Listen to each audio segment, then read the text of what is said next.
kampanye 7 hukum Nuh dalam bahasa Ibrani dan Arab yang saya kutip dari sebuah web ya kelompok-kelompok ini juga sangat gencar sekali kesadaran akan 7 hukum Nuh dari rabi yang namanya Rabi Lubavitch. Kadang digantungkan di kota Arab namanya Kalan Sawa di Saron dekat kota Taibeh di bawah judul Hasidut Kalan Sawa dengan logo Hasidut Khafat. Ya suatu hal yang asing bagi kita mungkin ya, yaitu yang sekarang ada di tanah Israel. Maka setiap kali saya membawa grup ke Israel itu biasanya mereka ada yang kuning-kuning ini ditempelkan di jalan-jalan. Lalu tanya kepada saya, apa ini? Ini lihat kampanye hukum Nuh. Jadi keberatan kita orang-orang Kristen adalah pelaksanaan hukum ini. Siapa yang harus menjelaskan? Karena Israel itu negara demokratik, negara modern. Yang berbahagia ialah mereka yang mendengarkan firman Allah dan yang memeliharanya. Israel itu negara demokratik, negara modern. Tidak ada pemaksaan agama. Makanya kalau kemarin ada orang-orang Yahudi garis keras, ada 1-2 orang waktu ada jalan salib diludahi, itu kasuistis yang meludahi itu sudah ditangkap sama pemerintah. Tapi di Indonesia dibesar-besarkan. Maka saya katakan tensi keagamaan masing-masing wilayah itu satu dengan lain tinggi rendahnya berbeda. Saya berikan contoh. Ya orang yang meludahi jalan salib itu 1-2 orang. Tapi Israel sangat memberi juga ruang bagi orang-orang non-Yahudi dan gereja mereka. Kadang-kadang mereka bertengkar polisi Israel dengan beberapa penanggung jawab situs dari gereja Katolik maupun gereja Ortodok. Itu kasuistis dimanapun pernah terjadi. Nah kalau di Indonesia gereja ditutup izinnya sudah ada saja sering terjadi atau enggak dapat izin, itu enggak pernah dipersoalkan. Satu orang meludah aja dibesar-besarkan. Itulah salah satu akibat dari era medsos ini kan. Tapi saya sampaikan Anda kalau bawa salib sebesar apapun keluar dari Israel lewat Yordan enggak pernah dipersoalkan. Karena umat Islam lebih bisa menerima simbol salib dan kekristenan ketimbang simbol Yahudi. Kalau Anda membawa kalung bintang Daud, ya saya tuh pernah membawa itu guntingan gantungan kunci. Kemarin itu bulan Desember disuruh mematahkan. Di tangan saya enggak kuat lalu dikasih itu catut suruh mematahkan. Lalu saya minta tolong teman saya dipatahkan orang Yordan. Sampai segitunya. Tapi kalau Anda pergi dari Israel, ya dari Israel, keluarnya dari Mesir, Anda mau bawa simbol Yahudi, simbol Islam, simbol Kristen, nggak jadi masalah.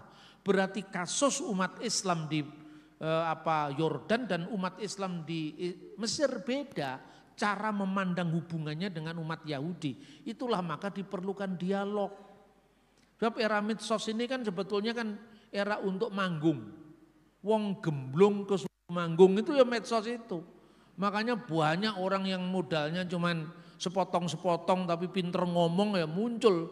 Itu yang terjadi saudara-saudara. Inilah yang disebut 7 dari hukum Nuh yang banyak dipertanyakan. Nah sekarang sebetulnya misfot ini sudah ada dalam kitab Kejadian ya. Misalnya lihatlah aku memberikan kepadamu segala tumbuh-tumbuhan yang berbiji di seluruh bumi dan segala pepohonan yang buahnya berbiji akan menjadi makananmu. Segala yang bergerak dan hidup akan menjadi makananmu. Tidak berarti kapal selam juga dimakan. Ini konteksnya apa? Kadang-kadang orang itu kalau sudah terpenjara dengan satu pemahaman, apapun yang dikatakan orang lain tidak di cross check sumbernya. Tapi apa yang sudah kita terima berabad-abad atau bergenerasi-generasi itu dianggap kebenaran mutlak. Aku telah memberikan semuanya itu kepadamu seperti juga tumbuh-tumbuhan hijau. Coba pada era ini babi belum masuk larangan karena umat Israel belum muncul kan. Nah itu contohnya kira-kira orang-orang pada zaman Nuh itu pasti makan babi itu. Gitu loh kira-kira cara berpikir historis kan. Dan kita lanjutkan. Rujukan terawal dari apa yang disebut hukum Nuh atau misfot bin Noah atau Sefer Mishpat bin Noah itu ada di dalam buku Yobel. Lah ini pun juga orang Kristen tidak perlu kemudian bingung. Wah ternyata kitab Yobel ditemukan di naskah Laut Mati. Kenapa nggak disebut Alkitab gitu jadi bingung. Padahal yang begini ini anggap saja ini tafsir Alkitab, ini tafsir Kejadian. Tidak harus jadi mengganggu kanon Kristen. Sekarang lagi rame-rame kitab Henok. Kenapa enggak dimasukkan dalam kanon? Rata-rata orang yang begini pasti bukan ortodok, pasti bukan Katolik. Sebab orang Katolik itu seawam apapun tidak pernah mempersoalkan kanonisasi. Tapi orang-orang Protestan dan generasi setelahnya itu genit sekali kalau sudah ngomong penemuan sejarah karena dia memang asing dengan data-data sejarah awal asing, maka kitab Henok aja rame. Kenapa enggak masuk kanon loh? Ya memang sejak dulu enggak masuk kanon kitab Henok itu. Ya toh? Tapi cara membaca kitab Henok sendiri bukan berarti kita juga hitam putih. Orang tanya kepada saya, "Pak, kenapa Kristen itu percaya Mesias itu anak Allah? Padahal orang Yahudi tidak percaya Mesias itu anak Allah." Kan gitu kan? Terus saya jawab, Yahudi yang mana yang enggak percaya itu? Oh ini Yahudi, rabi ini, rabi itu. Nyapa dadak kowe melok rabi dhewe ya iso. Itu kan jawaban yang sebenarnya agak jengkel-jengkel dikit lah. Kamu mesti melacak ini dari tahun berapa. Ya toh? Memang orang-orang Yahudi rabbinik itu salah satu reaksi terhadap kekristenan. Salah satu reaksi karena Kristen selalu mengatakan Yesus itu anak Allah dan seterusnya itu. Kan Yahudi rabbinik ini kan baru muncul setelah runtuhnya Bait Suci. Tahun 70 Masehi paling tidak awalnya yang mereka sebut sebagai konsili Yamnia itu tahun 90-an. Lah Kristen sudah berdiri tahun 33. Kalau ngomong tua-tuanya lebih tua Kristen lah.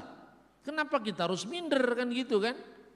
Nah terus saya tuh coba kamu cari referensi yang lebih tua daripada Yahudi rabbinik. Apa? Yahudi Eseni. Lah di Eseni itu ada namanya kitab Henok.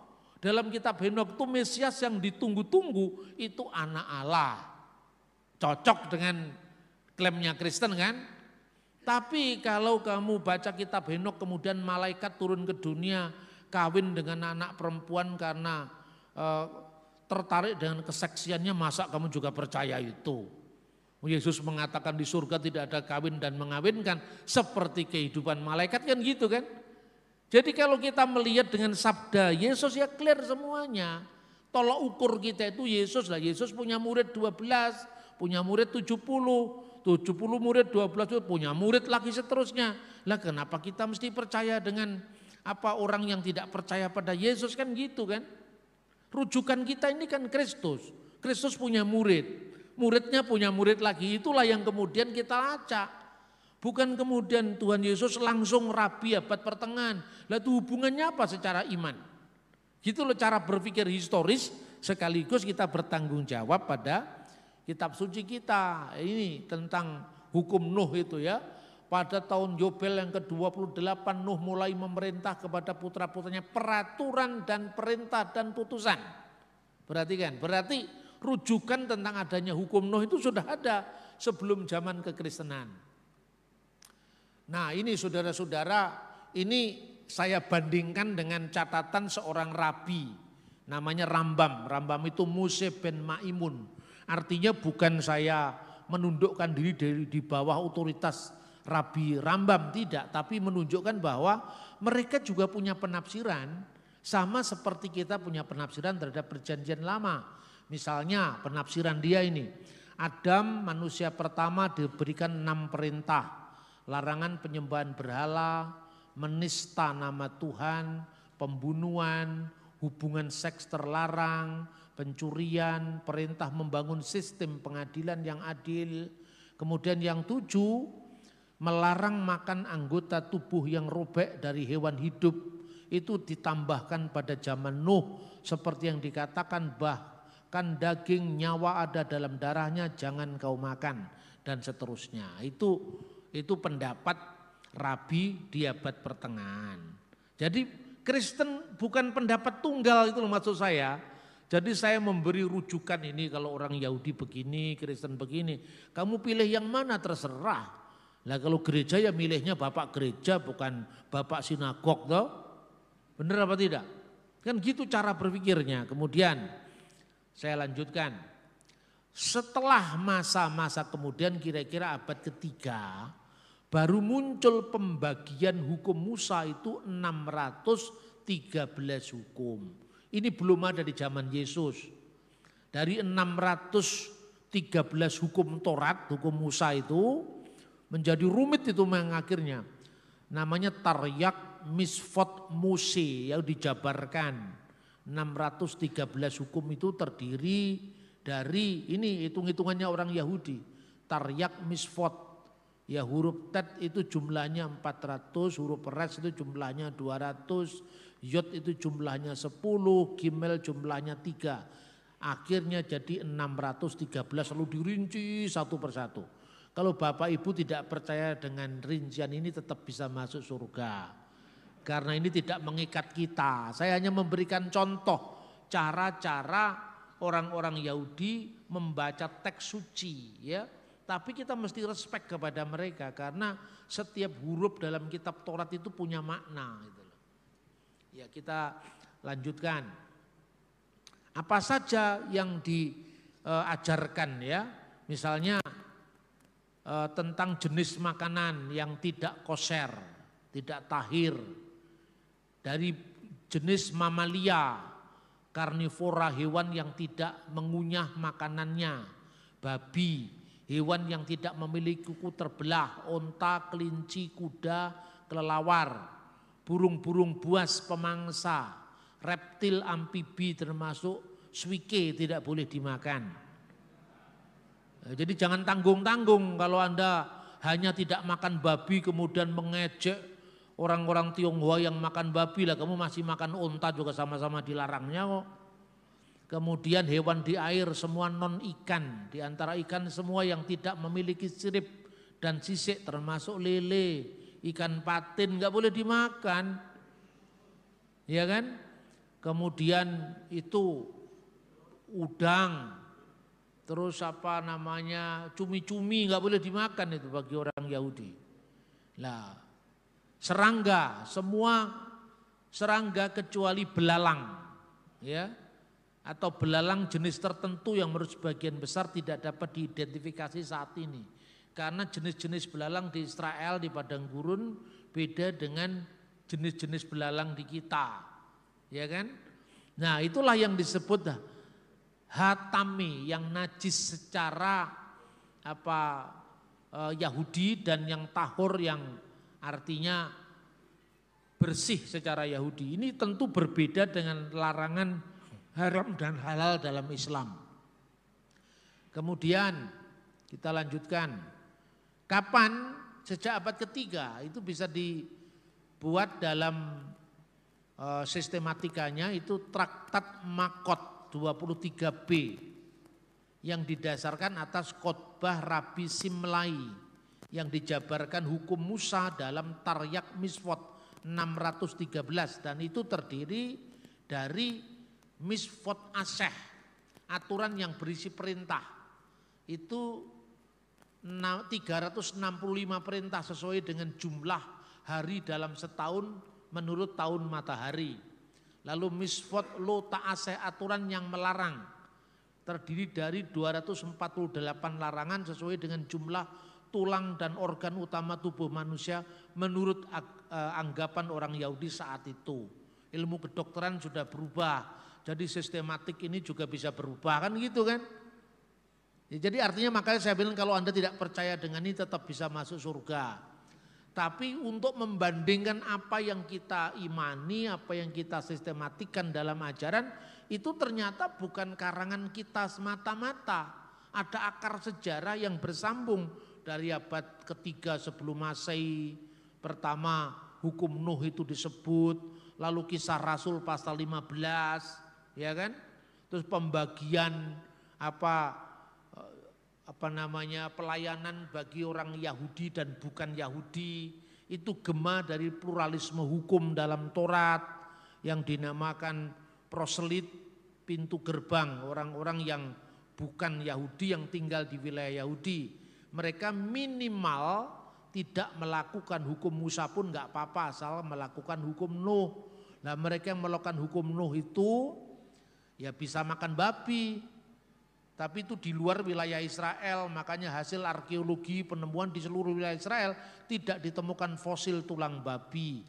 Tapi di wilayah Gaza ditemukan banyak fosil babi karena Gaza itu dulu wilayah orang Filistin. Gitu contoh, jadi Alkitab itu bukan sekedar klaim sepihak, itu bisa dibuktikan secara sejarah, kronologinya, termasuk arkeologi. Nah sekarang saya tambahkan ini Jewish Encyclopedia yang berbicara tentang kisah para rasul pasal 20 dan 28. Mereka mengatakan kisah para rasul dalam Alkitab Kristen itu merujuk kepada hukum Nuh yang dirumuskan oleh orang-orang Yahudi.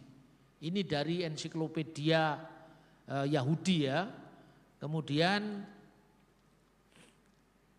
mana Paulus yang katanya melanggar hukum Musa? Coba perhatikan. Kisah Rasul pasal 15 ayat 28. Ya, itu merujuk bahwa bukan putusan Paulus, itu putusan bersama, putusan para rasul. Dan para rasul memutuskan itu bukan tiba-tiba saja, tapi memiliki akar sejarah dari zaman Yahudi dan zaman sebelum Kristen semuanya itu bisa dibaca dengan sangat teliti ya. Misalnya kalau sebelum ayat 28 itu kan ayat 20 ya pertama misalnya. Kalau kita membaca mulai ayat 19. Siapa yang mengucapkan ini? Yakobus bukan Paulus. Jadi Petrus pertama berbicara kan sebagai yang paling senior. Lalu Petrus mempersilahkan Paulus dan Barnabas. Bukti bahwa Allah tidak pandang bulu. Mujizat tetap terjadi di bangsa-bangsa yang lain yang makan babi. Mujizat tetap berlaku bagi bangsa-bangsa lain yang makan cumi-cumi. Nah kalau misalnya Tuhan pilih kasih, nanti dulu terima Yesus tapi buang semua persediaan cumi-cumi di rumahmu. Buang semua persediaan daging unta di rumahmu. Lah itu baru Tuhan pilih kasih. Ternyata mujizat tetap terjadi di bangsa-bangsa lain. Baru setelah itu Yakobus yang berbicara. Sebab itu aku berpendapat, ini kan masih pendapat, bahwa kita tidak boleh menimbulkan kesulitan bagi mereka dari bangsa-bangsa lain. Berarti kan bukan Yahudi. Yang berbalik kepada Allah itulah kriteria yang namanya Kelilat Hashem, yaitu bertobat, tidak menista Tuhan. Ayat 20, tapi kita harus menulis surat kepada mereka supaya mereka menjauhkan diri dari makanan yang dipersembahkan kepada berhala-berhala. Kalau klasifikasi Yahudi, Abodah Zarah. Dari percabulan, kalau klasifikasi Yahudi, Kelilat Hashem. Dari daging binatang yang mati dicekik, ya itu efer min hakai, dan dari darah itu sefikut damim. Ini sudah hukum Nuh ini dalam Kisah Rasul pasal 15. Lalu ayat 21, sebab sejak zaman dahulu hukum Musa diberitakan tiap-tiap kota dan sampai sekarang hukum itu dibacakan tiap-tiap hari Sabat di rumah-rumah ibadat. Jadi rupanya di setiap sinagog Yahudi yang mereka tinggal di negara-negara bukan Yahudi, mereka menertibkan umatnya, kamu berasal dari kelompok apa. Kalau kamu kelompok Yahudi lakukan hukum Musa dengan baik. Tapi kalau bukan kelompok Yahudi, misalnya dia proselit, misalnya dia simpatisan, ya jangan urusi mereka. Mereka orang asing yang berlaku atas mereka hukum Nuh bukan hukum Musa. Inilah yang namanya dinin, yaitu penyelenggaraan mahkamah yang adil. Ini jumlahnya juga 7 kalau kita hitung. Cuma di sini geselnya tidak ada, tindakan kekerasan, pencurian, perampokan. Kenapa tidak ada di dalam Kisah Rasul 15? Karena tindakan perampokan, pembunuhan itu tindakan umum. Setiap hukum bangsa manapun melarang orang membunuh, melarang orang mencuri, melarang orang merampok. Nah, saya kira itu ya konteksnya seperti itu. Maka setelah itu mereka menjawab kepada saudara-saudara seiman di Antioquia. Lalu dikirimlah utusan ke sana, Paulus, Barnabas, ya, pergi ke sana memberikan putusan para rasul, dan putusan para rasul itu ternyata kembali kepada hukum Nuh bagi mereka yang bukan Yahudi. Ya, sekarang saya akan lihat bukti prasasti ini. Prasasti itu ditemukan di Yordania. Prasasti itu berbicara tentang Bileam bin Beor. Ya, kemudian persis dengan apa yang ditulis dalam kitab Bilangan. Tutur kata orang yang mendengar firman Allah, itu disebutkan dalam Bilangan pasal 22. Yang melihat penglihatan yang maha kuasa sambil rebah namun dengan mata tersingkap. Di sini jelas bahwa ada ungkapan El Shaddai, dan Bileam sendiri sebelum dia jatuh ke dalam dosa karena mengutuki orang Israel mendapatkan penglihatan dari Tuhan. Ini artinya ada pengakuan tentang religiositas bangsa-bangsa lain dari kitab Taurat. Kemudian bandingkan dengan apa yang tertulis dalam prasasti. Buku ketidakmujuran Bileam bar Beor, seorang pelihat ilahi. Is Hoseh Elahinhu. Elahin itu Elohim dalam bahasa Ibrani, bahasa Aramnya Elahin. Kemudian para dewa diterjemahkan dari kata Elahin, para ilah yang berkuasa, bahasa Aramnya Sadain. Ini dalam prasasti disebut Sadain, dalam Alkitab disebut El Shaddai. Telah membentuk dewan ilahi, meski sama dipakai makna teologisnya berbeda. Karena mereka ini monoteismenya tidak murni, makanya kata-kata elahin itu kata jamak. Datanglah ilah segala ilah, itu dalam prasasti. Elahin menunjukkan bahwa di antara yang namanya politisme itu sudah ada perkembangan kepada henotisme. Henotisme itu pengakuan bahwa di antara banyak ilah-ilah itu ada ilah yang tertinggi. Dari henotisme itu nanti akan menjadi monoteisme. Monoteisme itu tidak mengakui ilah-ilah lain kecuali satu-satunya ilah. Maka di dalam 1 Korintus pasal 8 ayat 4, Audeis theos uteros eis, yang diterjemahkan dalam Alkitab bahasa Indonesia terjemahan baru edisi 2, tidak ada ilah kecuali Allah yang esa. Dalam Alkitab terjemahan bahasa Arab la ilaha illallah. Jadi clear sebetulnya apa yang dikatakan dalam kitab Bilangan itu terbukti dalam prasasti Bileam bin Beor. Bileam bin Beor ke Petor yang di tepi sungai Efrat. Ini kata Alkitab. Lalu dibuktikan prasasti Bileam tertulis dalam bahasa Aram, bahasa yang dipakai di Mesopotamia, sungai Efrat. Kemudian dalam Alkitab dikatakan bahwa tutur kata orang yang mendengar firman Allah, yang melihat penglihatan yang maha kuasa, sambil rebah namun mata tersingkap yang tadi saya baca. Nama El Shaddai dipakai sejak zaman Abraham, Ishak dan Yakub, sampai kemudian dinyanyikan El Shaddai, itu sudah ada zaman Abraham. Ternyata dalam prasasti Bileam ada sebutan Sadain dan Ilu Sadain, yang sebetulnya bentuk Aram dari El Shaddai. Penggunaan terminologi Aramaik Allah segala ilah, ternyata dalam kitab Daniel pasal 2:47 yang konteksnya Aram cocok dengan prasasti Bileam bin Beor, datanglah ilah segala ilah, Eloh Elahin, kepadanya dalam waktu malam hari. Kemudian kita bisa lihat lagi kisah keledai yang bisa bicara. Tuhan telah mengutuk termasuk binatang menjadi berkat melalui keledai Bileam. Dan keledai itu berkata kepada Bileam, bukankah aku ini keledaimu yang kamu tunggangi seumur hidupmu sampai sekarang? Pernahkah aku berbuat demikian kepadamu? Jawabnya tidak. Lalu perhatikan, dalam masyarakat Goyim penglihatan ilahi sering kabur dengan sihir.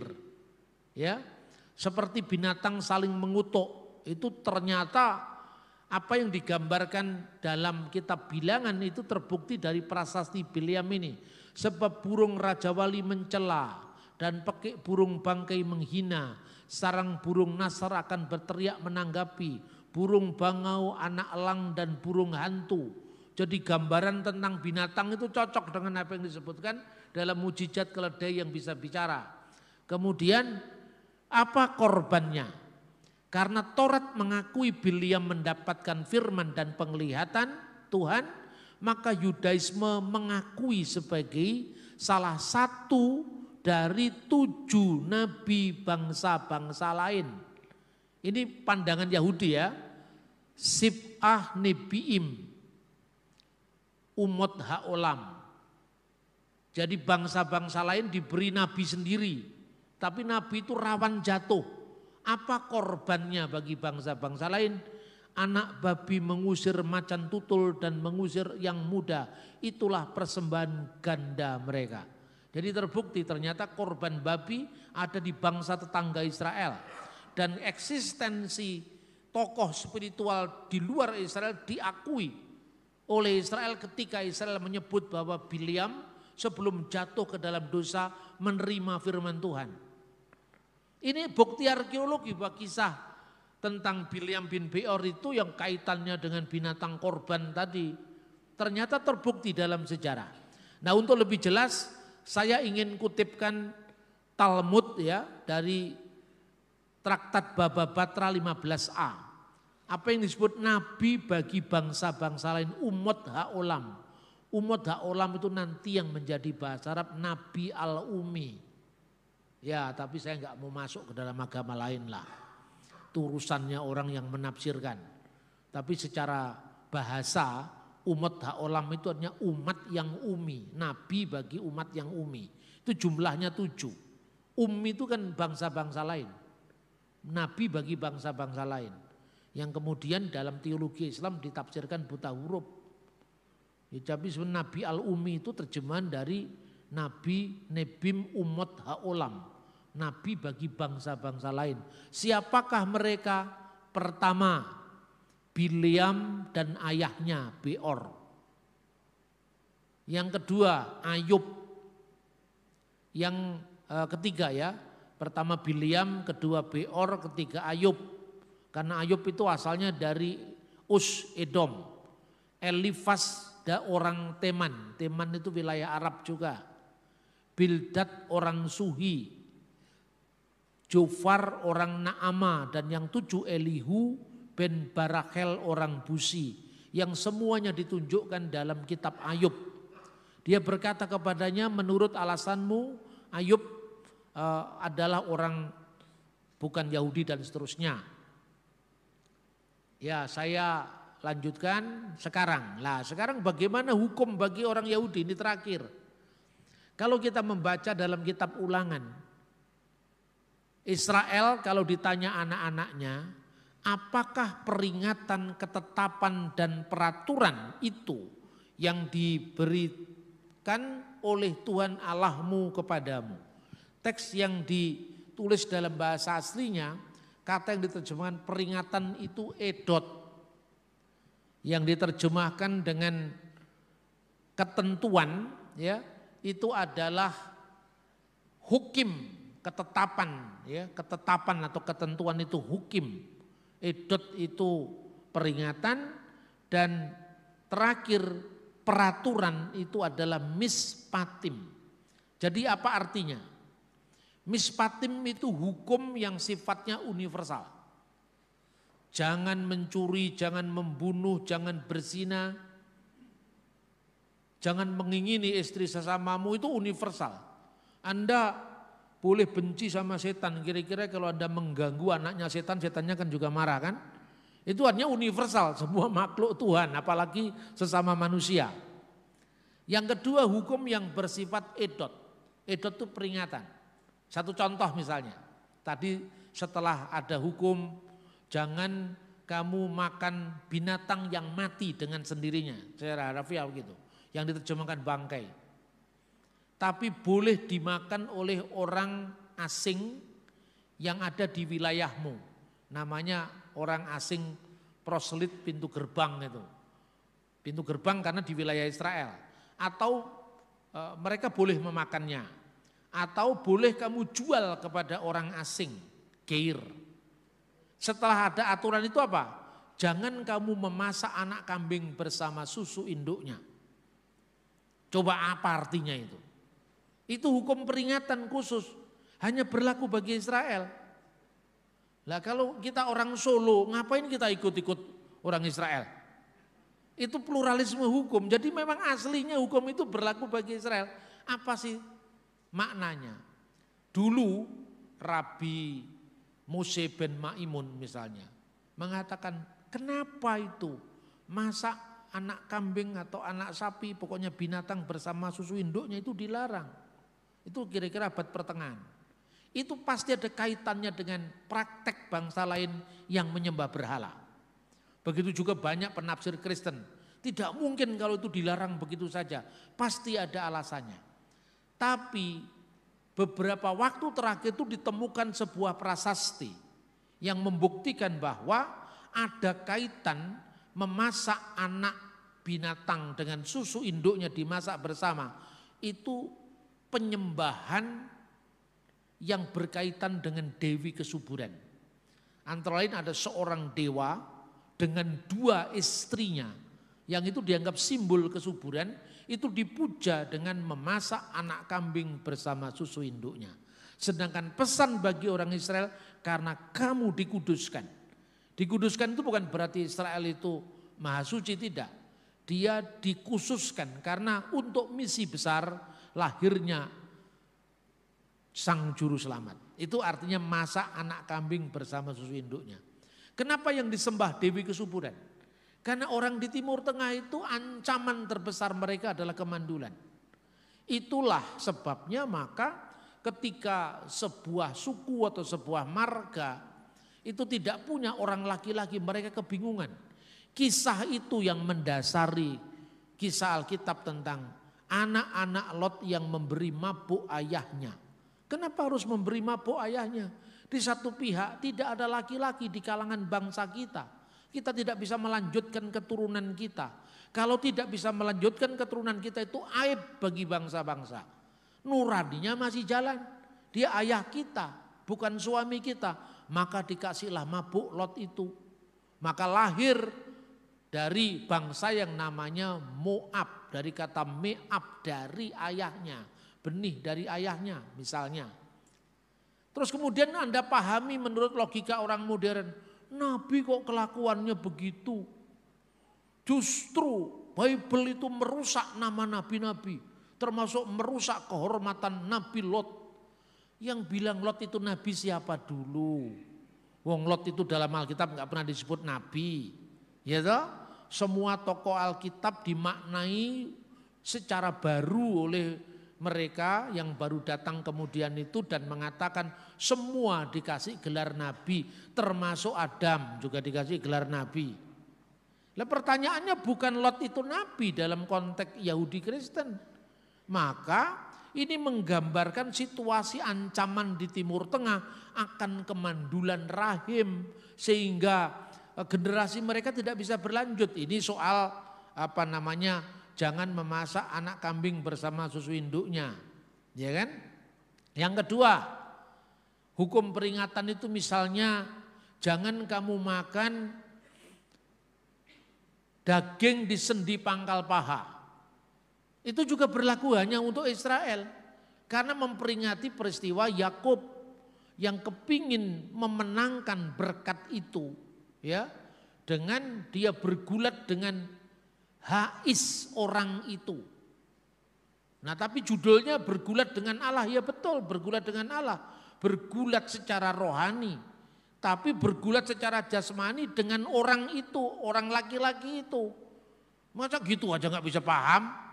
Sampai wah Kristen Yakub luar biasa menang dengan Gusti Allah.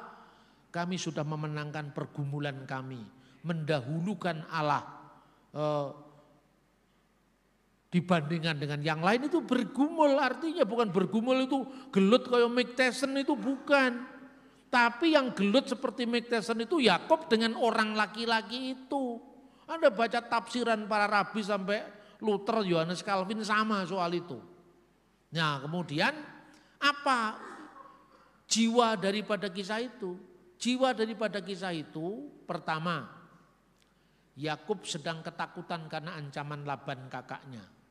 Dalam pergulatan itu dia mau mendahulukan penyertaan Tuhan atau ketakutannya. Dia ternyata menang dalam pergulatan itu. Dia percaya sama Tuhan sehingga dia dengan cara bagaimanapun kalau orang ini utusan Tuhan, saya harus menerima berkat dari orang ini.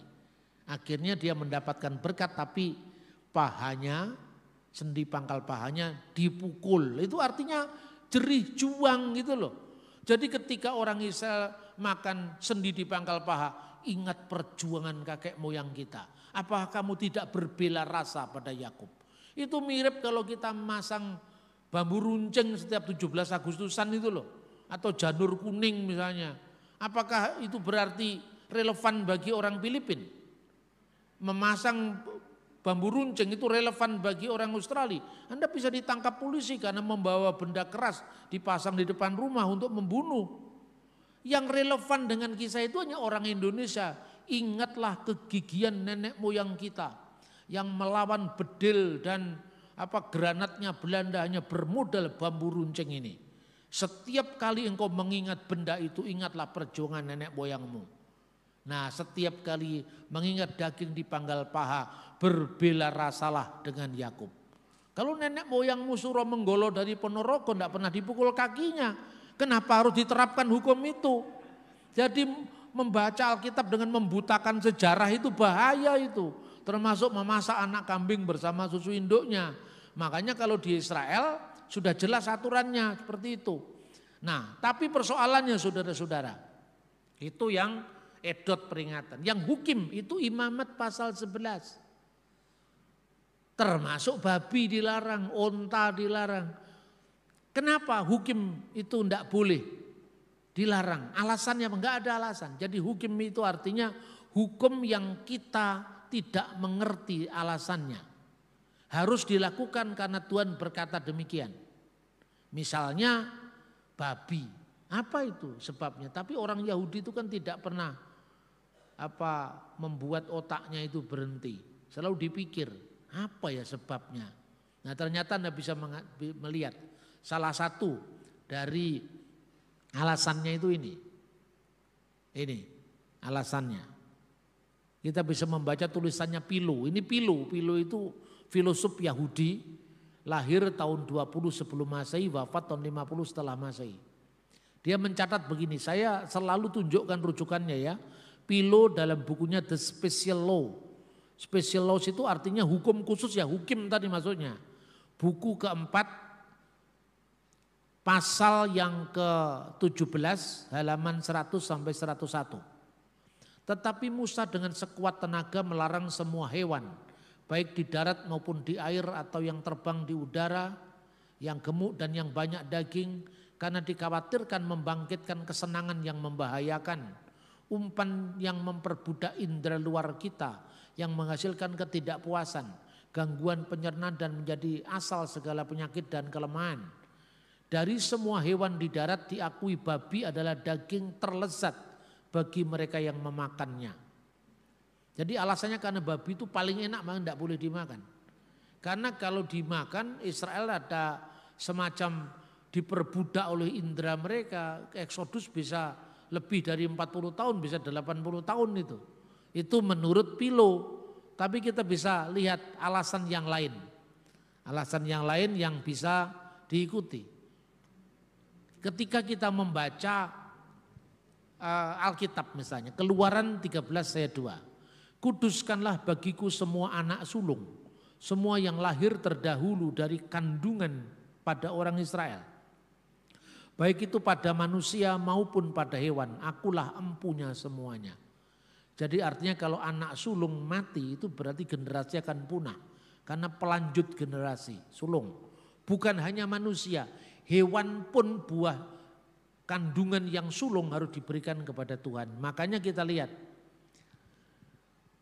korbannya Habel diterima, korbannya Kain ditolak. Korbannya Kain ditolak itu bukan karena jenis korbannya yang ditolak. Misalnya hasil pertanian, tidak. Tetapi motivasinya yang tidak tulus. Pertama, kedua, ini menurut surat Ibrani. Karena bukti ketulusan Habel itu memberikan yang terbaik bagi Tuhan. Makanya di dalam Kejadian pasal 4 ayat 4, Habel juga mempersembahkan dari anak sulung kambing dombanya, yaitu lemak-lemaknya. Maka Tuhan mengindahkan Habel dan korban persembahannya itu.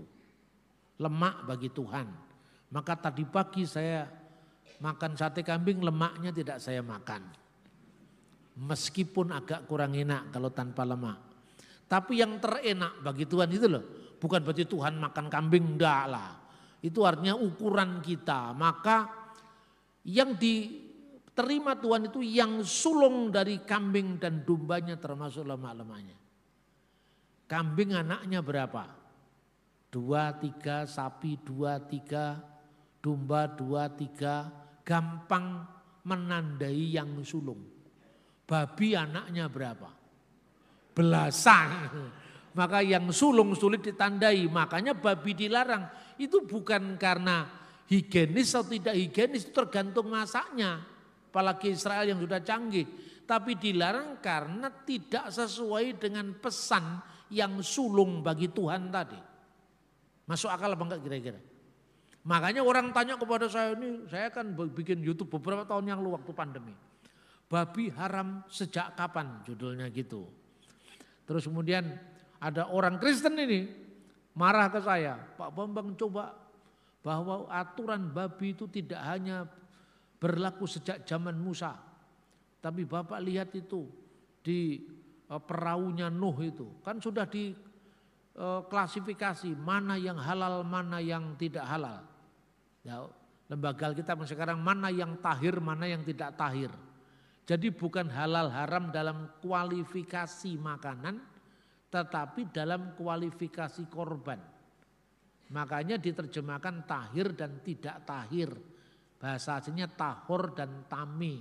Itu konteksnya. Jadi Imamat pasal 11. Itu hanya berlaku bagi Yahudi. Sunat berlaku bagi Yahudi. Karena bagi orang Kristen baik Yahudi dan bukan Yahudi. Bukan lagi sunat yang menjadi tanda keselamatan, tetapi baptisan. Nah, bukti bahwa bangsa-bangsa lain itu korbannya sendiri-sendiri yang termasuk klasifikasi tidak boleh dimakan. Kakeknya Kanjeng Nabi Muhammad berkorban onta, bukan sapi, tapi onta. Perhatikan ini dari Sirah Nabawiyah karya Ibnu Hisham yang mengisahkan Abdul Muthalib itu bernadar bila punya anak 10 laki-laki, dia akan mempersembahkan anak yang tertampan kepada Isaf dan Naila, sejoli dewa-dewi Mekah.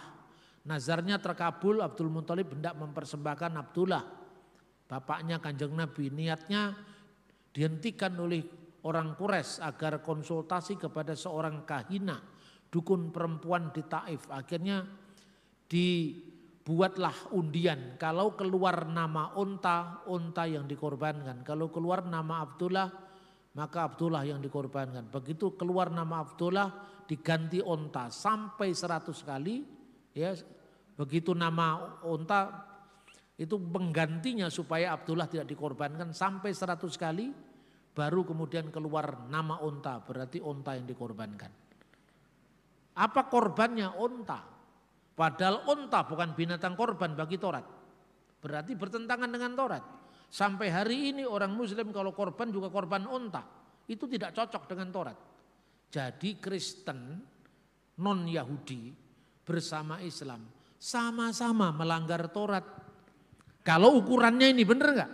Karena korbannya unta. Nah sekarang di Papua, babi itu adalah korban perdamaian. Ketika ada perang suku, ya, misalnya suku Arfak, mereka perang, maka perdamaiannya itu disembelih babi. Dan itu sah, baru terjadi perdamaian. Orang Tionghoa juga seperti itu. Untuk Papua Anda bisa membaca tulisannya Don Richardson, Anak Perdamaian. Jadi sesama goyim dilarang saling mengejek. Jangan mengejek orang yang makan babi karena engkau pun makan unta. Kan gitu kan?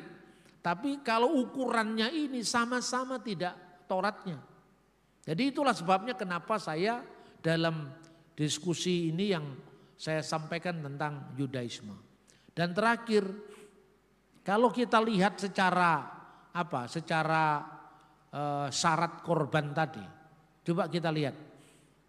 Janganlah kau masak anak kambing dalam susu induknya, Keluaran 23:19. Bandingkan sekarang dengan Kejadian 18 ayat 8.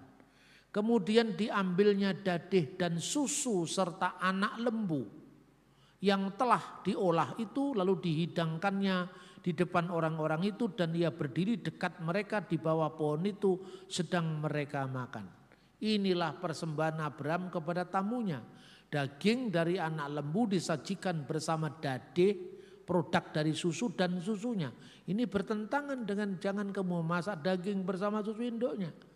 Apakah kira-kira Abraham melanggar hukum Taurat? Ayo sekarang.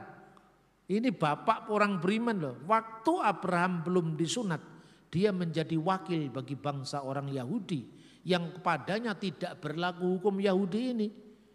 Dan asas hukum dari zaman kuno sampai modern sama. Nullum delictum nolla puna sine pravia lege punali. Tidak ada pidana tanpa ada terlebih dahulu undang-undang yang mengaturnya. Itu yang pertama. Yang kedua, aturannya untuk siapa? Kalau engkau bukan orang non Yahudi ya berlaku hukum Yahudi. Kalau engkau orang Yahudi kalau orang non Yahudi ya berlaku hukum Nuh, bukan hukum Musa. Ini konsep pluralisme hukum. Kemudian kita lihat praktek, bagaimana praktek orang Israel sekarang. Saya lihat praktek orang Israel. Ini, Anda lihat ini. Bagaimana gambar McD ini. Yang warna merah itu berdampingan loh. Yang warna merah itu McDonald tapi tertulis low kosher, tidak boleh dimakan Yahudi. Tapi yang McDonald warna biru tertulis kosher, boleh dimakan Yahudi. Bisa berdampingan. Kemarin bulan Desember belum saya tayangkan. Saya makan di sini, habis itu saya nyebrang ke sebelahnya. Saya berikan contoh, di Israel tidak ada wisata halal. Jadi yang halal dan yang haram bisa berdampingan sebab sudah ada tulisannya. Kosher berarti Yahudi boleh masuk. Low kosher berarti orang Batak boleh masuk ke sini. Orang Jawa, Ambon, inilah contoh negara demokrasi. Jangan seperti kita ngakunya Bhinneka Tunggal Ika, tapi ada rahasia makanan dan yang dirahasia pun mau. Ini kota halal loh Pak, ini kota Manado sejak dulu tidak pernah halal untuk ukuran Islam. Mari kita tegakkan pluralisme hukum di negeri ini demi keadilan berdasarkan ketuhanan yang Maha Esa.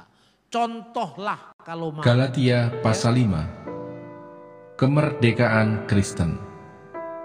Supaya kita sungguh-sungguh merdeka, Kristus telah memerdekakan kita. Karena itu berdirilah teguh dan jangan mau lagi dikenakan kuk perhambaan. Sesungguhnya aku, Paulus, berkata kepadamu, jikalau kamu menyunatkan dirimu, Kristus sama sekali tidak akan berguna bagimu. Sekali lagi aku katakan kepada setiap orang yang menyunatkan dirinya, bahwa ia wajib melakukan seluruh hukum Taurat. Kamu lepas dari Kristus, jikalau kamu mengharapkan kebenaran oleh hukum Taurat, kamu hidup di luar kasih karunia. Sebab oleh roh dan karena iman, kita menantikan kebenaran yang kita harapkan. Sebab bagi orang-orang yang ada di dalam Kristus Yesus, hal bersunat atau tidak bersunat tidak mempunyai sesuatu arti, hanya iman yang bekerja oleh kasih. Dahulu kamu berlomba dengan baik. Siapakah yang menghalang-halangi kamu, sehingga kamu tidak menuruti kebenaran lagi? Ajakan untuk tidak menurutinya lagi bukan datang dari Dia yang memanggil kamu. Sedikit lagi sudah mengkamirkan seluruh adonan. dalam Tuhan aku yakin tentang kamu, bahwa kamu tidak mempunyai pendirian lain daripada pendirian ini. Tetapi barang siapa yang mengacaukan kamu, ia akan menanggung hukumannya, siapapun juga dia. Dan lagi, aku ini, saudara-saudara, jikalau aku masih memberitakan sunat, mengapakah aku masih dianiaya juga? Sebab kalau demikian, salib bukan batu sandungan lagi. Baiklah mereka yang menghasut kamu itu, mengebirikan saja dirinya. Saudara-saudara, memang kamu telah dipanggil untuk merdeka. Tetapi janganlah kamu mempergunakan kemerdekaan itu sebagai kesempatan untuk kehidupan dalam dosa, melainkan layanilah seorang akan yang lain oleh kasih. Sebab seluruh hukum Taurat tercakup dalam satu firman ini, yaitu, kasihilah sesamamu manusia seperti dirimu sendiri. Tetapi jikalau kamu saling menggigit dan saling menelan, awaslah, supaya jangan kamu saling membinasakan. Hidup menurut daging atau roh. Maksudku ialah, hiduplah oleh roh, maka kamu tidak akan menuruti keinginan daging. Sebab keinginan daging berlawanan dengan keinginan roh, dan keinginan roh berlawanan dengan keinginan daging. Karena keduanya bertentangan, sehingga kamu setiap kali tidak melakukan apa yang kamu kehendaki.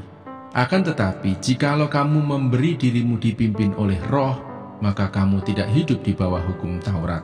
Perbuatan daging telah nyata, yaitu percabulan, kecemaran, hawa nafsu, penyembahan berhala, sihir, perseteruan, perselisihan, iri hati, amarah, kepentingan diri sendiri, percideraan, roh pemecah, kedengkian, kemabukan, pesta pora, dan sebagainya. Terhadap semuanya itu kuperingatkan kamu, seperti yang telah kubuat dahulu, bahwa barang siapa melakukan hal-hal yang demikian, ia tidak akan mendapat bagian dalam kerajaan Allah. Tetapi buah roh ialah kasih, sukacita, damai sejahtera, kesabaran, kemurahan, kebaikan, kesetiaan, kelemah lembutan, penguasaan diri. Tidak ada hukum yang menentang hal-hal itu. Barang siapa menjadi milik Kristus Yesus, ia telah menyalibkan daging dengan segala hawa nafsu dan keinginannya. Jikalau kita hidup oleh roh, baiklah hidup kita juga dipimpin oleh roh. Dan janganlah kita gila hormat, janganlah kita saling menantang dan saling mendengki. Galatia pasal 6. Saling membantulah kamu. Saudara-saudara, kalaupun seorang kedapatan melakukan suatu pelanggaran, maka kamu yang rohani harus memimpin orang itu ke jalan yang benar dalam roh lemah lembut, sambil menjaga dirimu sendiri, supaya kamu juga jangan kena pencobaan. Bertolong-tolonganlah menanggung bebanmu. Demikianlah kamu memenuhi hukum Kristus. Sebab kalau seorang menyangka bahwa ia berarti, padahal ia sama sekali tidak berarti, ia menipu dirinya sendiri. Baiklah tiap-tiap orang menguji pekerjaannya sendiri, maka ia boleh bermegah melihat keadaannya sendiri dan bukan melihat keadaan orang lain. Sebab tiap-tiap orang akan memikul tanggungannya sendiri. Dan baiklah dia yang menerima pengajaran dalam firman, membagi segala sesuatu yang ada padanya dengan orang yang memberikan pengajaran itu. Jangan sesat, Allah tidak membiarkan dirinya dipermainkan, karena apa yang ditabur orang, itu juga yang akan dituainya. Sebab barang siapa menabur dalam dagingnya, ia akan menuai kebinasaan dari dagingnya. Tetapi barang siapa menabur dalam roh, ia akan menuai hidup yang kekal dari roh itu. Janganlah kita jemu-jemu berbuat baik, karena apabila sudah datang waktunya, kita akan menuai, jika kita tidak menjadi lemah. Karena itu selama masih ada kesempatan bagi kita, marilah kita berbuat baik kepada semua orang, tetapi terutama kepada kawan-kawan kita seiman. Yang berbahagia ialah mereka yang mendengarkan firman Allah dan yang memeliharanya.